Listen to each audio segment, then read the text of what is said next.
Oh, good morning, YouTube, you sexy mamma jammas. Today is now Monday, January 12th. 12th? Yeah, 12th.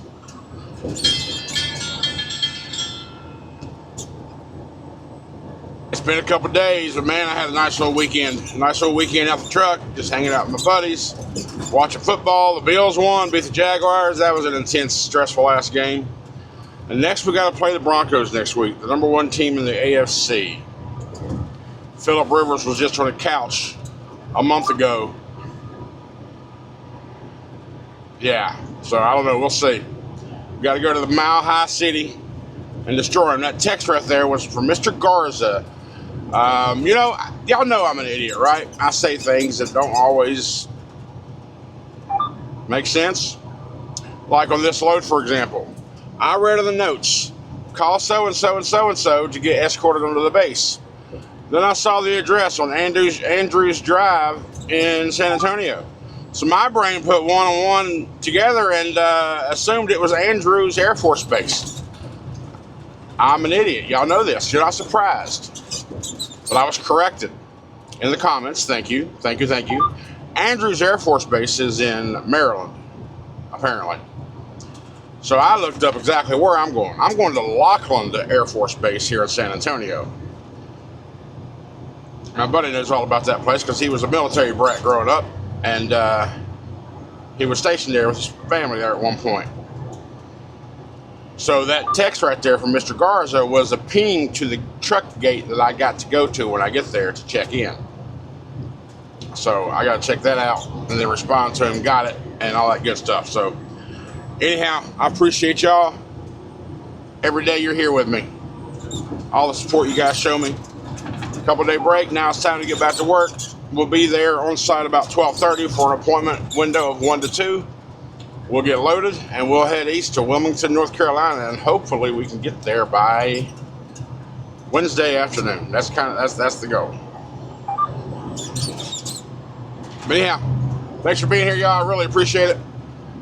Let's see what this trucking world has in store for us today, shall we?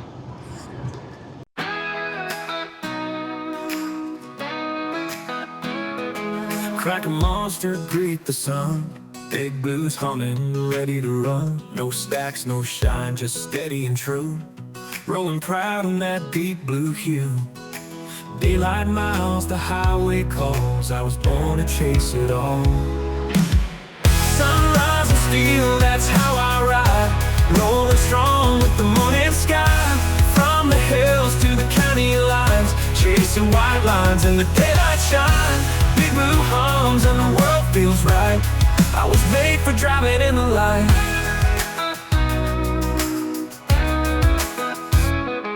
2024 built to last. Smooth and clean, he's built for fast. Hands on the wheel, I hold it tight. No scars, just skill, it's a driver's right. Hammer down, let the engine sing. Hear that road beneath me ring. Sunrise and steel, that's how I ride. Rolling strong with the morning sky. From the hills to the county lines, chasing white lines in the daylight shine. Big blue homes and the world feels right. I was made for driving in the light.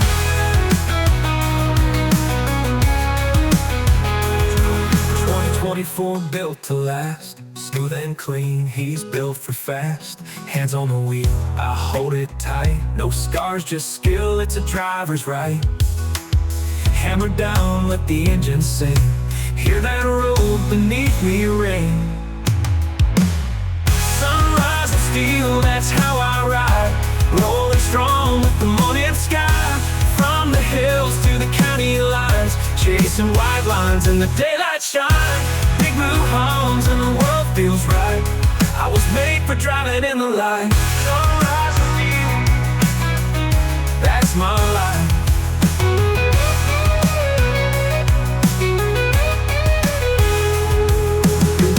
No shadow roads, just the sun and this heavy load.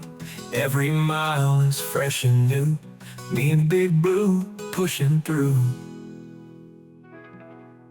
Sunrise and steel, that's my life. changed my life. A cinematic guitar solo, engine hum fades under open blue sky.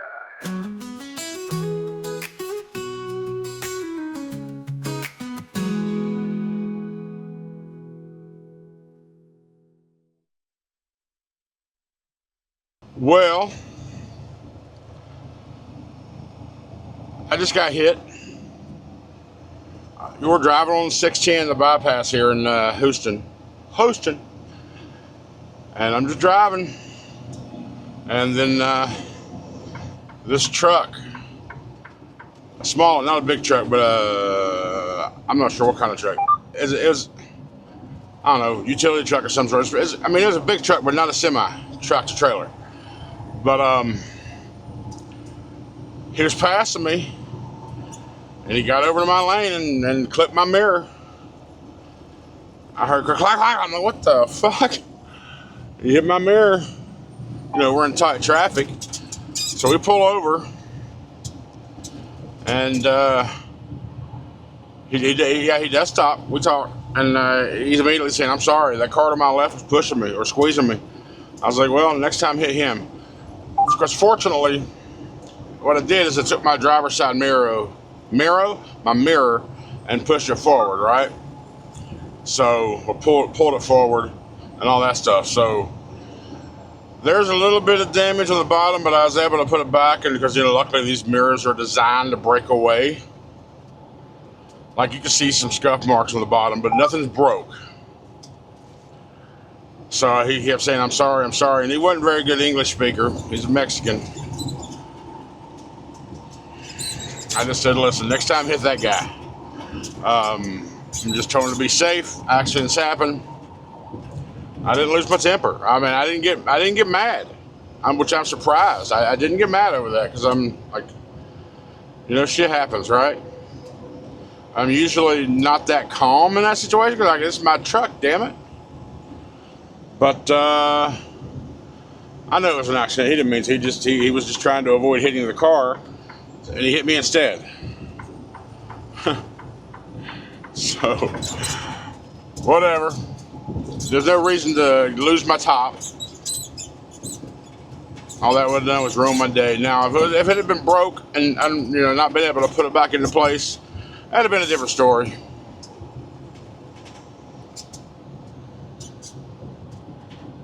Oh well. It is what it is, I reckon. I'll show it to you later. Alright, so we're about 20 miles from where we gotta go. Let's kind of do a recap over the weekend. Now, I've never been in my life, I've never been the phrase blackout drunk. Now, there's about 2.5 hours of Saturday evening that I told them they were all full of shit. But for the first time in my life, I experienced blackout drunk. But after realizing what happened, after realizing that, I'm apologizing. I'm embarrassed, because I don't. That's not me at all. They were like, you know, it's all good. I was like, I mean, hell, for all I know, you could have done anything to me, and I wouldn't have known about it. I told them I did look in the mirror, though, to make sure they didn't draw my face or something like that. I mean, I've been tore up before, really, but I've never been the term blackout.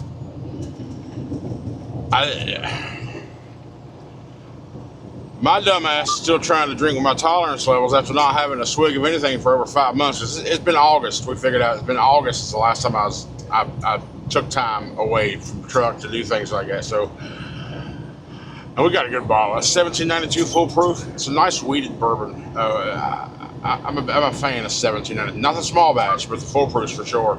It's 125 proof. It was a store pick too, and usually those tend to be a little better because a store, if you don't know what a store pick is, this is in any spirit, not just bourbon, but a store gets to taste many samples of different barrels of the same product, whether it be bourbon, you know, vodka or tequila or whatever. And that store gets to, they choose which barrel they want based off flavor. And this was a really good bottle. Really good bottle, man. It was great. Like $50 too. 1792 is not a high-end bourbon. It's mid-range. And store picks usually run about $10 more. But yeah, like $55, I think is what the tag was. And it was worth it. It was good. We killed that bottle. And apparently I killed more than I remember, because my last memory was standing in the kitchen, had an old fashioned, and I had a neat. And I drank those, and by my recollection, I stumbled from there to the couch. However, that did not happen.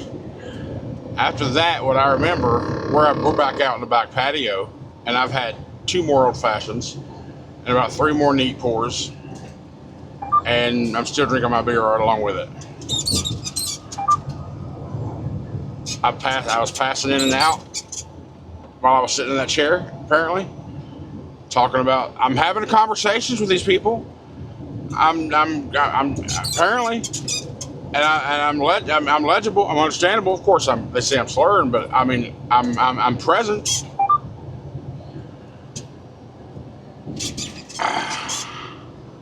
I don't know. And I ended up waking up about 4 o'clock that morning, and I saw 2 missed calls about 8:30 or so on my phone, and then a missed call from Mercer at 11 p.m. So I'm thinking, by that, I was passed out by 8 o'clock.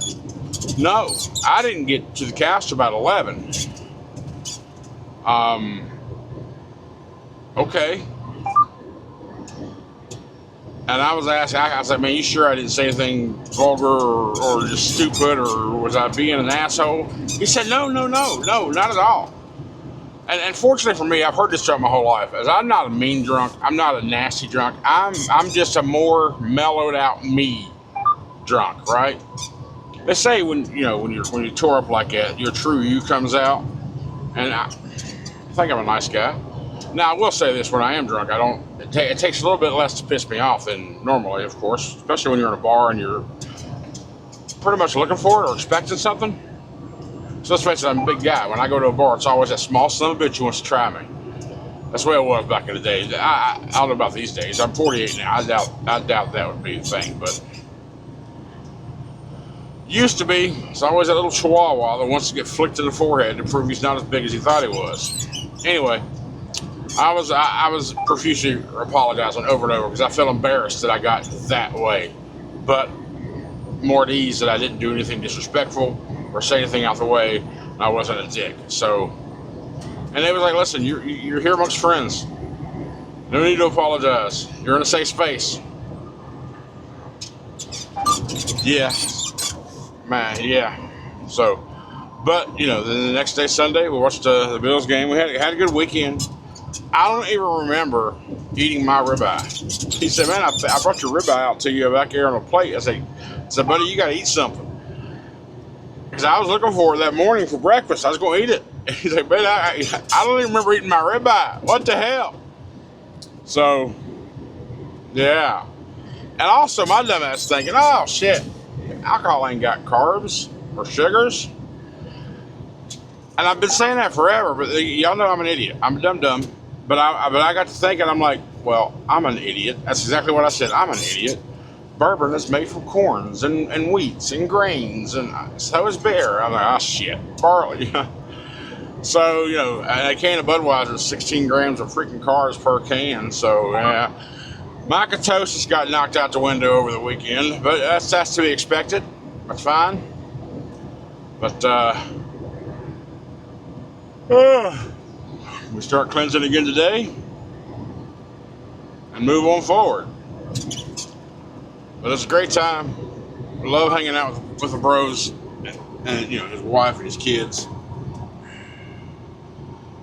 Family ain't got to be blood, y'all. Family ain't got to be blood.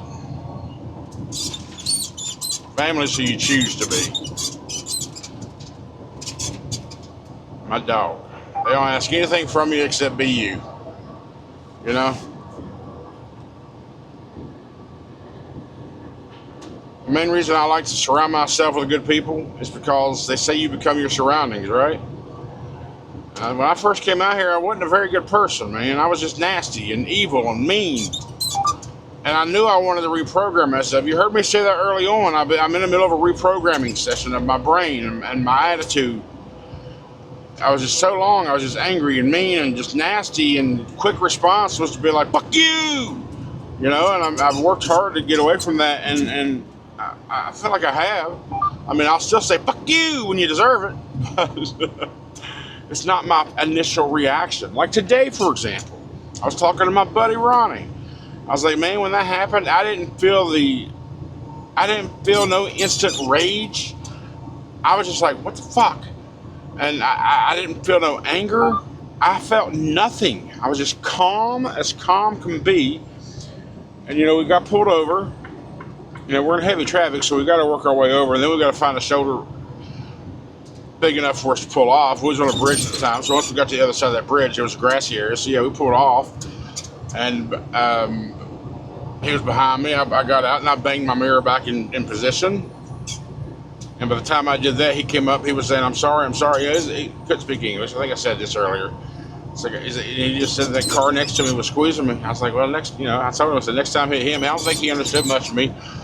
Other than I was just like, kind of shrugged my shoulders and just kind of gave him a little grin. I was like, you know, shit happens. Just told him to stay safe and go on. He said, I'm sorry. God bless you.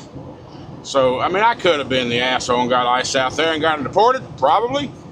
I don't know. I'm just joking there, but at one point, I probably would have said screw everything just to do that to that guy. But I felt nothing other than just like, shit, here goes my day. But I looked and I saw no other damage. I got a little bit of abrasion on the arm of the mirror, so but it's nothing. I mean, just plastic scratched, right? So not that big of a deal.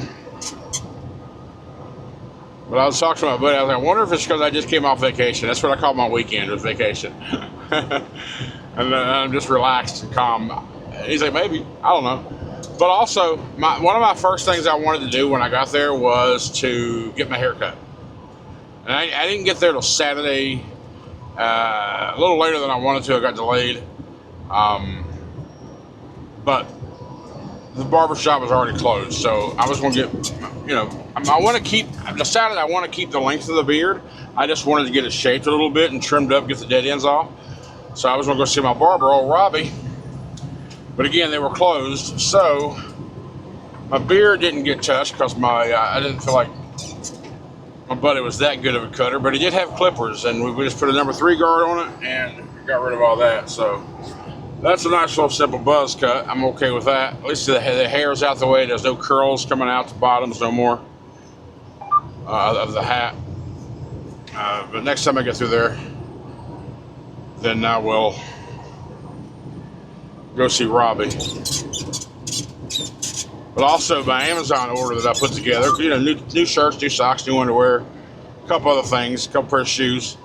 I chose them all to be there for Saturday delivery, like the fewer boxes option. Sure enough, that afternoon, I was like, oh, your shipping got delayed. Now it's the 14th. I was like, cancel. I canceled it. And my buddy told me, listen, I was doing the fewer boxes because every time I get it delivered, like when I'm on my way in, I start ordering shit off Amazon. Every time a package gets delivered, the wife gets excited, like, oh, she's like, damn it, Larry. So I chose the fewer boxes option to have it all there at one time. My buddy said, don't ever do that. They screw it up every single time. So I'm like, okay. So I'm not going to do the fewer boxes no more. I'll just have to let her get excited and realize, hey, it's for me. I told her that too. I was like, hey, I tried to do the fewer boxes just for your sanity. She just kind of laughed. But yeah, it was a good, nice, solid weekend. And now we are 12.4 miles away from where we got to go. The place, he sent me a pin, like I said, at the gate that I got to go to. And that's where we're going. Versus the actual address that I got from the assignment. So, all right, let's go. Be a military base. I'm going to try to have the front-facing camera turned on as I'm pulling in and all that stuff, just so y'all can see the inside. But I'm not going to do any major recording, just because I'm pretty sure there are rules. Learn to merge, you asshole. Be at speed before you get on the highway. Alright. So the address he gave me says it's the first address physically on the base, but as you approach the gate, you will see checkpoint for truckers on the right. Airfield will be on the left.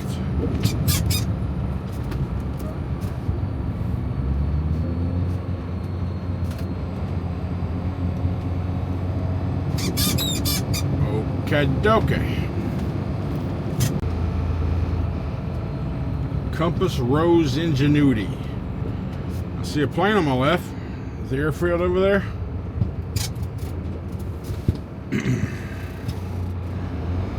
See an airfield yet?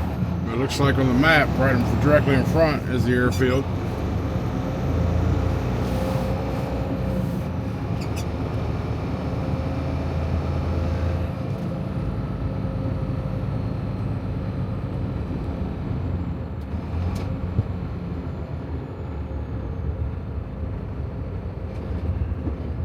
Yeah, I see hangars and stuff over there on the left.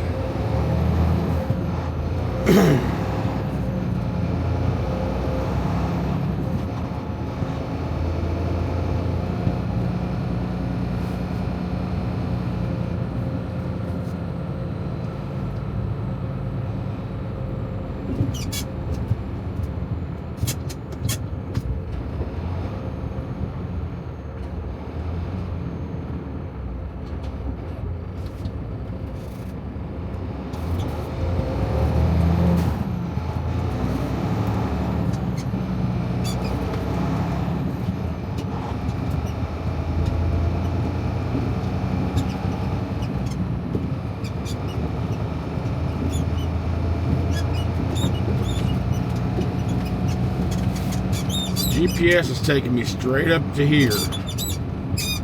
And I should see, squeaky squeak, squeaky squeak. And I should see signs about truck check-in.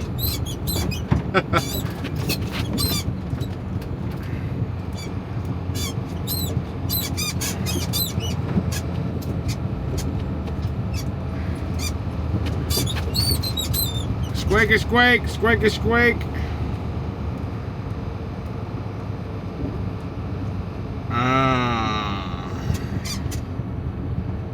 I guess I'm just going to turn right here. No, I'm not.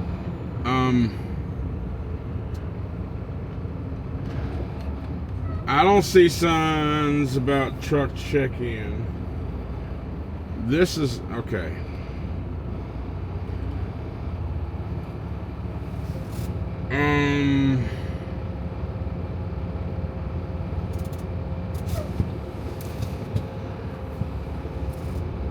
That goes. I guess I'm gonna go. Okay. I guess I gotta go back.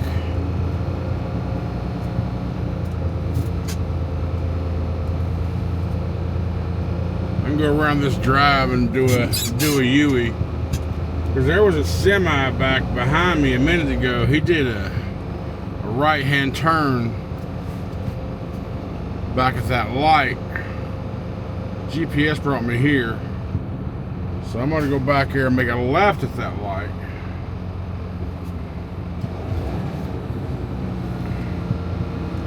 Maybe that's what I was supposed to have done to begin with.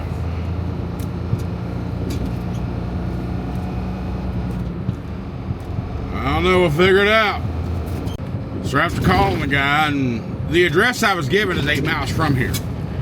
It's like, what the hell? And the address he gave me dead end somewhere else. So he pretty much found me where I was on the map, and he stayed on the phone with me the whole time and guided me into here. So Mr. Garza is a cool man, cool individual. Yeah. So we just bullshitting while I was driving too. So all right, straight ahead. We'll see the gate and all that shit. So that's cool. And he's going to go ahead and send his buddy out to get me. He's like, listen, where our address that you have is on one side of the base, but where you're a semi truck, you have to go in on the opposite side of the base. So when you go get checked in and get inspected, my guy's going to bring you into base, and you're going to follow him all the way back to the other side of the base. That's why it's so freaking confusing and difficult here. So in any case, we got what we needed to get. We're here. We're back to the dock. We got 17 pallets that are hand loading, about 29,000 pounds total. It was like, bro, you got to the dock quick. I went, huh? So yeah, the last driver was here. It took him 35 minutes to get in there. I mean, you saw, yeah, it's a little tight. You just can't do a 45 or a 90. You do like a 10-degree angle like that street back I did the other day. You got to do a slight angle, and the more you go back, keeping your wheel straight and all that, it'll jack in. So anyway, oh, let me show you.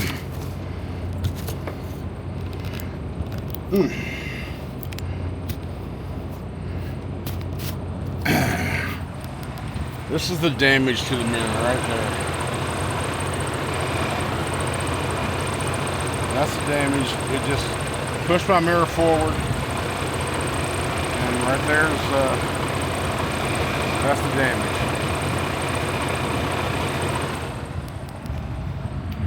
That's all it did. I'm not sure how much my voice got muffled being out the window like that, but because I don't have my microphone on.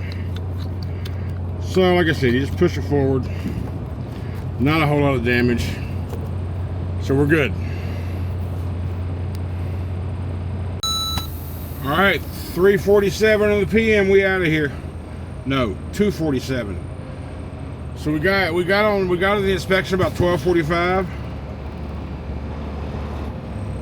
And now we're leaving. So we got the escort ain't out here, so I don't need him. I'll figure out how to get out.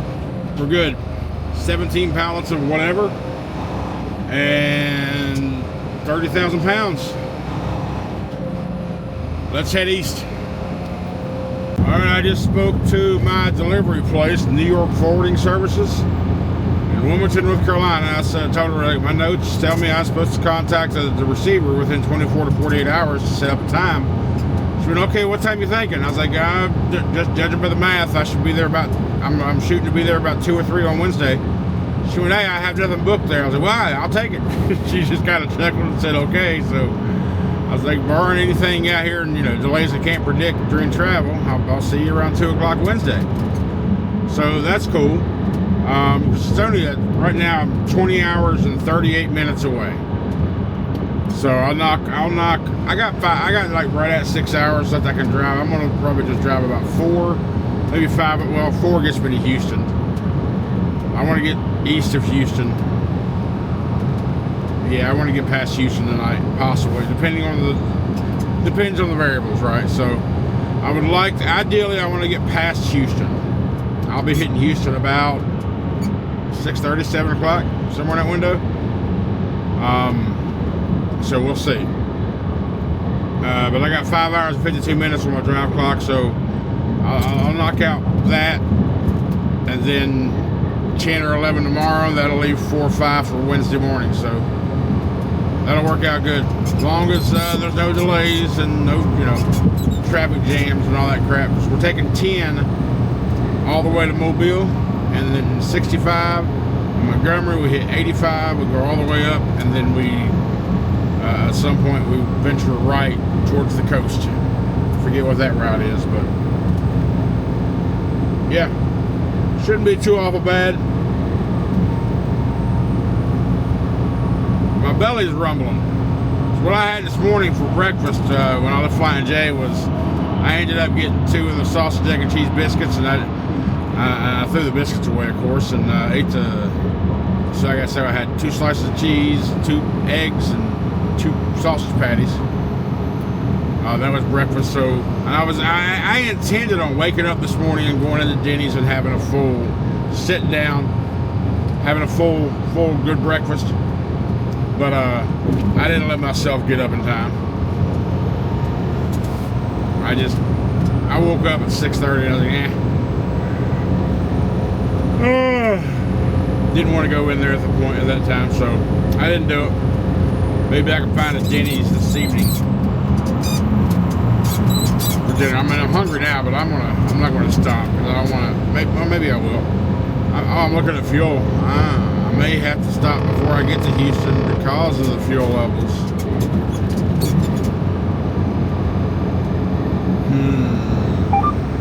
Last thing you want to do is run out of fuel when you're in a traffic jam. I don't know, we'll see. So I pulled over this Love's because I had a Wendy's and my belly was rumbling. I was hungry, so I got 6 burger patties. You don't realize. I didn't realize at first. That's a pound and a half of freaking burger. That'll fill you up. The big ones, quarter-pound patties. It's a pound and a half. That got me good. I'm good. So, but I'm just going to go ahead and it's just going to be driving from now on. And I'm going to be later into the evening. I'm going to go ahead and just call the video here and start the transfer process over to the laptop. That way, when I park, I can do a quick edit. Cause I'm yawning now. I want to get right to sleep and get an early start. That's the idea. So I appreciate you hanging out. I love all the support. Here you go. Thanks so much for being here, guys. I appreciate it. Have a good night, and I will see you tomorrow.